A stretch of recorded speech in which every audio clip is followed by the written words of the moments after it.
Sabe, é só dar uma olhada em volta. No feed das redes sociais, na conversa com os amigos, até na hora de usar um aplicativo de relacionamento. A astrologia parece que está em todo lugar, né? Mas aí fica aquela pergunta: como é que essa prática, que se tornou tão comum, se encaixa na fé cristã? É exatamente isso que a gente vai investigar agora, olhando o que a Bíblia e a tradição cristã têm a dizer sobre horóscopo, signos e tudo mais. Então, vamos direto para a pergunta que não quer calar. Dá para conciliar a fé cristã com essa mania de consultar os astros para buscar alguma orientação? As fontes que a gente analisou dão uma resposta bem direta sobre isso, e é essa jornada que a gente começa agora. E olha, isso não é coisa de pouca gente, não. Pensa só, no Brasil, 1 em cada 4 pessoas já deu aquela espiadinha no horóscopo. Esse número por si só já mostra o tamanho da coisa, né? Mostra o quanto o assunto é relevante na nossa cultura e por que vale a pena a gente mergulhar na perspectiva cristã sobre isso. Para a gente entender essa questão por completo, vamos seguir um roteiro bem claro. Primeiro, a gente vai ver o papel da astrologia na nossa cultura hoje. Depois, vamos viajar lá para trás, para as origens dela. Em seguida, vamos direto ao ponto. O que a Bíblia diz? Isso vai levar a gente a discutir a ideia de idolatria. E para fechar, a gente vai ver qual é a alternativa que a fé cristã propõe: a confiança em Deus. Hoje em dia, não tem como negar, a astrologia é um fenômeno. Ela está nos perfis com milhões de seguidores, naquelas previsões diárias que a gente recebe nos grupos e até na busca pela combinação perfeita dos signos nos apps de namoro. Para muita gente, parece só uma brincadeira, uma diversão inofensiva. Mas aqui é que está o pulo do gato para entender a posição cristã. A astrologia não é uma invenção de agora. Muito pelo contrário. As raízes dela são antigas, de milhares de anos, e estão totalmente ligadas a práticas religiosas pagãs, bem antes do cristianismo sequer existir. Vamos seguir essa linha do tempo rapidinho. Tudo começou lá na Mesopotâmia, onde os astros eram lidos para prever o futuro de reinos inteiros. Depois, no Egito, o foco mudou para a vida de cada pessoa. Os gregos, então, misturaram isso com a filosofia deles e, por fim, os romanos popularizaram a coisa toda, espalhando pelo império. E essa história toda revela uma coisa bem profunda sobre a gente, sobre a natureza humana. Essa busca sem fim por respostas, por segurança.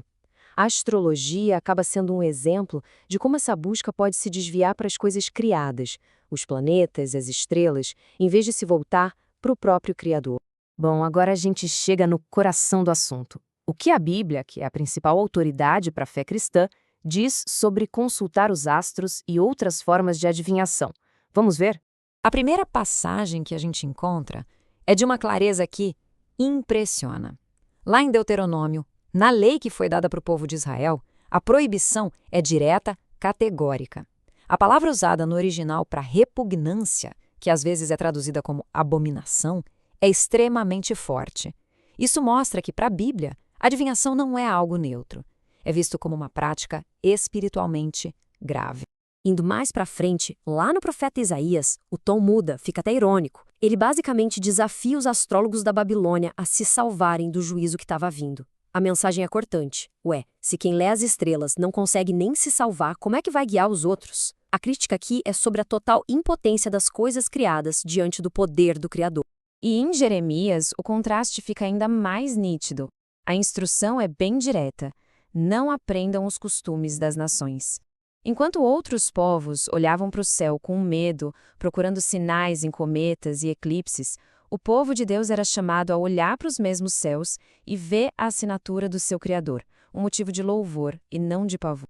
Então, o ponto principal aqui é a consistência. Do Antigo ao Novo Testamento, a mensagem se repete. O povo de Deus é chamado para viver pela fé, e não por superstição.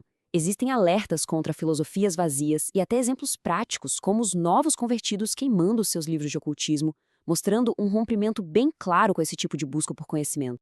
Mas por que a Bíblia pega tão pesado com essas práticas? É que todas essas passagens apontam para um problema ainda mais fundo. Não é só sobre seguir uma regra. A questão central, segundo as fontes, é que a astrologia mexe com uma coisa muito séria chamada idolatria. E o que é idolatria nesse contexto?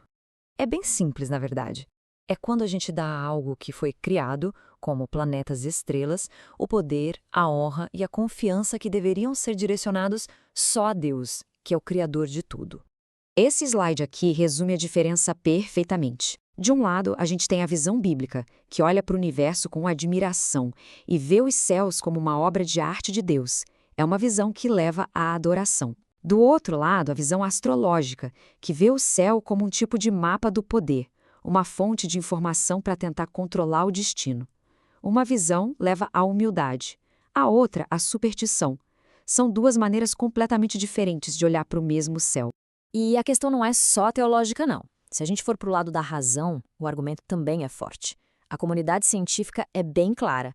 A astrologia é uma pseudociência.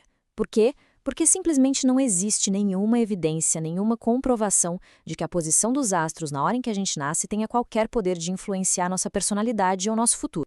Certo. Então, como é que a gente traduz tudo isso para a nossa vida na prática? Se a astrologia é vista como errada pela Bíblia e não tem base científica, por que ela ainda atrai tanta gente, até mesmo cristãos? As fontes que a gente analisou levantam algumas razões bem humanas.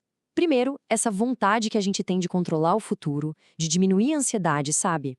Outros veem só como uma curiosidade, uma brincadeira que não faz mal. E claro, tem a pressão cultural que é enorme, que faz parecer super normal falar sobre signos e horóscopo o tempo todo. Em resposta a isso, a perspectiva cristã oferece 3 lembretes que são muito poderosos. Primeiro, a identidade de um cristão não é definida por um signo, mas pela sua união com Cristo. Segundo, a direção para a vida não vem de um mapa astral, mas da palavra de Deus. E terceiro, a segurança sobre o futuro não está no zodíaco, mas na soberania e no cuidado de Deus.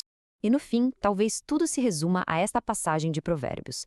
Ela coloca a gente diante de uma escolha fundamental: se apoiar em sistemas humanos para entender o mundo como astrologia ou confiar em Deus de todo o coração. A promessa da Bíblia é que, para quem escolhe esse segundo caminho, a direção certa virá dele. No final das contas, a pergunta mais importante não é o que os astros dizem sobre mim, mas sim em quem eu vou depositar a minha confiança.